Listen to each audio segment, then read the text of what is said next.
கட்டாக்காலி மாடுகள் மற்றும் நாய்களினால் ஏற்படும் விபத்துகள் மற்றும் போக்குவரத்து சிரமங்கள் தொடர்பில் பொதுமக்கள் குற்றச்சாட்டுகளை முன்வைத்துள்ளனர். அண்மை காலமாக அம்பாறை மாவட்டம் கல்முனை மாநகர சபைக்கு உட்பட்ட பகுதிகளான நட்பெட்டி முனை, பெரிய நிலாவணை, மருதமுனை, பாண்டிருப்பு, சாய்ந்தமருது நகர் பகுதிகளில் அதிகளவான கட்டாக்காலி மாடுகள், நாய்கள் உலா வருகின்றன. இதன் காரணமாக போக்குவரத்தில் ஈடுபடும் பொதுமக்கள், வாகன சாரதிகள் பல்வேறு சிரமங்களை எதிர்கொள்வதாக சுட்டிக்காட்டுகின்றனர். இது தொடர்பில் உரிய அதிகாரிகள் கவனம் எடுத்து நடவடிக்கைகளை எடுக்கவில்லை என பொதுமக்கள் குற்றம் சாட்டுகின்றனர்.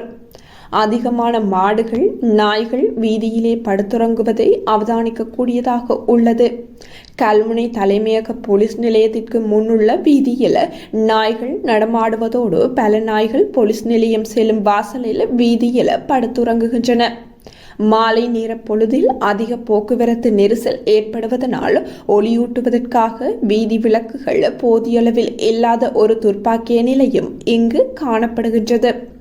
எனவே சமூக நலன் கருதி மாநகர சபை மற்றும் பிராந்திய சுகாதார பரிசோதகர்கள் உள்ளிட்ட அனைவரும் ஒன்றிணைந்து உரிய நடவடிக்கை மேற்கொள்ள வேண்டும் என கோரிக்கை விடுக்கப்பட்டுள்ளது.